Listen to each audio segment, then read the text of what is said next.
Now that we've done a series of videos on America's interventions during the Cold War in Korea and Cuba and Vietnam, I thought it would be fun just to think a little bit about whether there are any patterns here. And once again, in all of these history videos, you have to take anything I say, or really anything anyone says about history, with a grain of salt, even when it comes to the facts. Obviously, the facts can only be written by the people who survive. Who knows what might have gone on behind scenes that never got documented by the historians. So you have to take everything with a grain of salt. And even when, in this video, I'll talk about maybe some patterns or some themes that I've seen. Don't take that as just the truth. Think about it for yourself. If it makes sense, it makes sense. If it doesn't, try to look into it more and try to come up with your own themes or your patterns or things that you can learn from. So the general pattern across all of these is that before the US got involved and before a kind of a communist leaning regime got involved, these were all in some ways subjugated populations. In Korea, it was subjugated by the Japanese. It was a Japanese colony. In Cuba, it was subjugated by the Batista government. And this was a dictatorship, a corrupt dictatorship, and it was heavily influenced by the United States. You could almost view it as United States influence. They had so much, a United States colony. They had so much influence with Batista. And in the case of Vietnam, it was a French colony. So you can imagine in all of these situations, the existing rulers were not that popular. People were looking for rulers who could kind of liberate them from the messes they were inside of that. On top of that, and this comes to the whole discussion of capitalism versus communism, you can imagine that when you are colonized or when you are in a corrupt regime, you do have people accruing wealth. So there are people accruing wealth, some of whom who get it without being kind of that legitimate. And so these circles are kind of the size of different people's wealth. So you can imagine in Korea under Japanese rule, maybe there were a few people who were successful by being legitimate entrepreneurs, but there were probably a whole bunch of people who were successful by just kind of sucking up to the colonial powers. In the case of a corrupt regime, doing things that were corrupt with the regime, using the regime to get undue power in a certain market. And it's always a combination. In any of these countries, there were probably some entrepreneurs and some other people who got wealth maybe with good means, and then some other people who, under these regimes, got wealth with under questionable means, maybe because they sucked up to the corrupt regime, or maybe they even just did outright criminal activity, which was probably the case in the Batista regime. You probably did have people who were just outright criminals doing very well for themselves. Same thing in Vietnam. Maybe some of the Vietnamese who really kind of were aligned with the French probably got extra favors, and so their wealth wasn't necessarily due to innovation or competence, but really just where they fit into the political order. Maybe some other people did have legitimate wealth.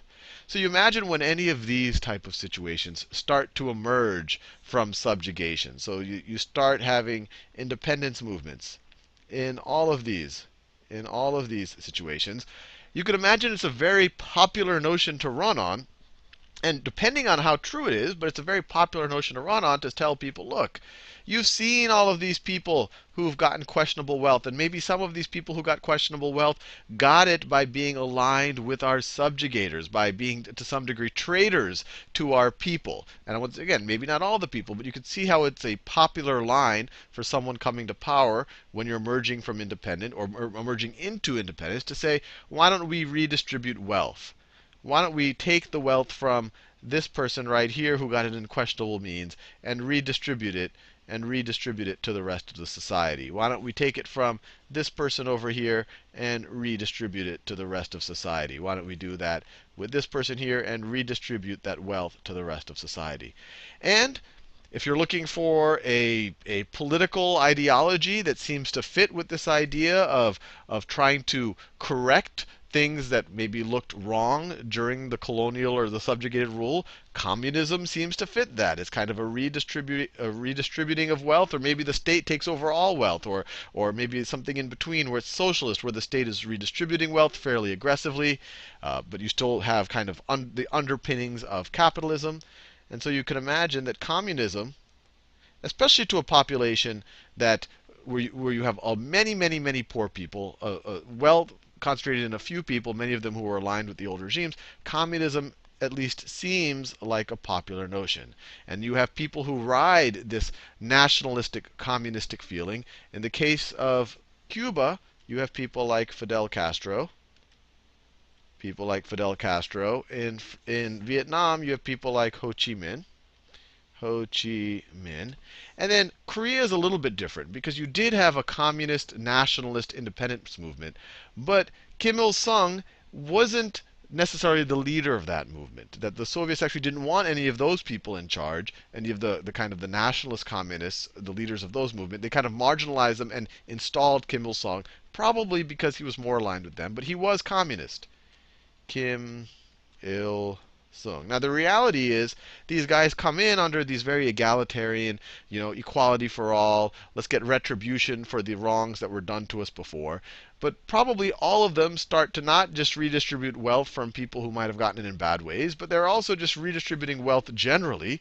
Maybe because it's just a popular thing to do, or maybe because these people didn't give them proper support. So they're getting retribution on their political enemies as opposed to just kind of doing it for social good. So, they might do it from people who have legitimate wealth, and so those people aren't too happy about it. And they ride this kind of communist egalitarian movement to install themselves. And instead of just being a purely Marxist state, they kind of want to be more Marxist-Leninist, where you have this communist party that has this continuous revolution, which is a justification for them to never hold real elections and always stay in power. So by no means is this kind of a rationale why these people are legitimate. But what happened in every one of these cases is that the United States was in the middle of the Cold War. They feared the spread of communism. Communism tended to correlate with a non-free state. It doesn't have to be that way, but every time communism was implemented, it also was these kind of authoritarian rule, no democracy. And you can also imagine there were many capitalists in the United States who, for their own selfish reasons, were afraid of capitalism spreading to the United States because maybe their wealth would be redistributed. But regardless of what the justification, whether it was a more noble, wanting people to have freedom of expression, freedom to own property, or whether it was more selfish that, hey, we don't want our own wealth to be somehow taken away, or it was just might have been a balance of power between the U.S. and the Soviet Union, that every time a country fell to communism, it's somehow the U.S. losing some power in the world. Regardless of the U.S.'s rationale, they always say, okay, these guys are communists, we're going to take the other side of the equation. So the U.S. ends up supporting Syngman Rhee in South Korea, who we know was not the best character in the world. They end up supporting Diem. They end up supporting Diem in South Vietnam, who we also know was not necessarily the most savory person in the world. In the case of Cuba, the U.S. at least, they did support Batista while he was in power, but we saw in that video that Kennedy later came out and said, Batista was a pretty bad dude, and it was probably a big mistake for the U.S. to support him. But the U.S. goes on the other side, and they support the exiles against Fidel Castro.